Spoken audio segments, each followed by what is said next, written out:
Resumen del trastorno de pánico. ¿Qué es el trastorno de pánico? Hay que tener en cuenta que cuando hablamos acerca de miedos, no podemos confundirlo con fobias o con pánico. Un miedo es un sentimiento que crea aversión a la persona, pero es controlable. Puede que la persona tenga miedo a algo, pero se estabilice en el momento. Cuando hablamos de un trastorno de pánico o de una fobia como tal, estamos hablando de un miedo, puede ser real o puede ser irracional, un miedo exagerado, un miedo que va mucho más allá, que impide que la persona se controle a sí misma y que también hace que la persona se desestabilice en ese momento, tanto físicamente como emocionalmente. ¿Qué es lo que hace que una persona tenga un trastorno de pánico? Hay muchas situaciones, pero muchas veces pueden ser traumas de la infancia o situaciones que le sucedieron en la infancia y la persona quedó marcado con ellos. Por lo tanto, los traumas lo primero que se debe descartar cuando se habla de un trastorno de pánico.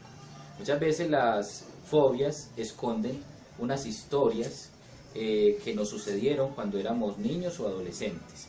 Entonces es muy importante indagar por qué tenemos miedo a algo. Hay muchas clases de fobias o muchas clases de pánico. Tenemos la fobia social, que es la más común. La fobia social es aquella que da miedo, la persona tiene miedo en hablar con la gente, salir de la casa, estar en medio de un grupo. Eso también es conocido como la agorafobia. Hay miedos, por ejemplo, a estar encerrados, que esto vendría siendo la claustrofobia.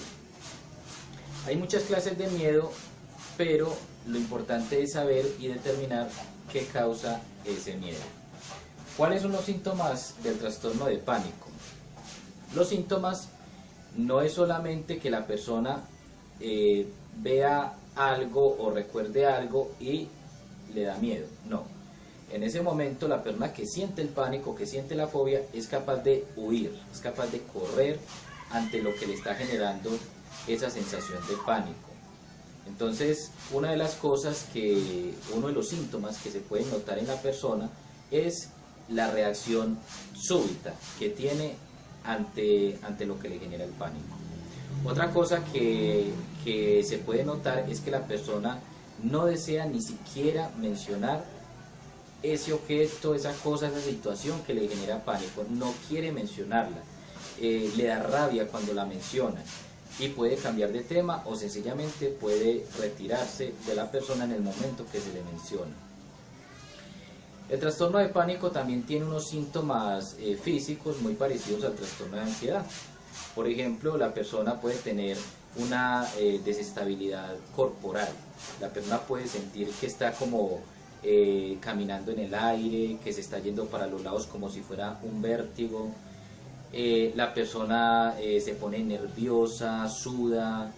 La persona puede crear, digamos, toda una historia o un cuadro en ese momento, aunque los demás no estén viendo que algo le está afectando. Puede gritar, la persona puede tener una manifestación externa muy visible para otras personas. Entonces el trastorno de pánico es realmente un trastorno que se manifiesta, es algo muy visible para los demás. ¿Cuál es la ayuda que se precisa para el trastorno de pánico?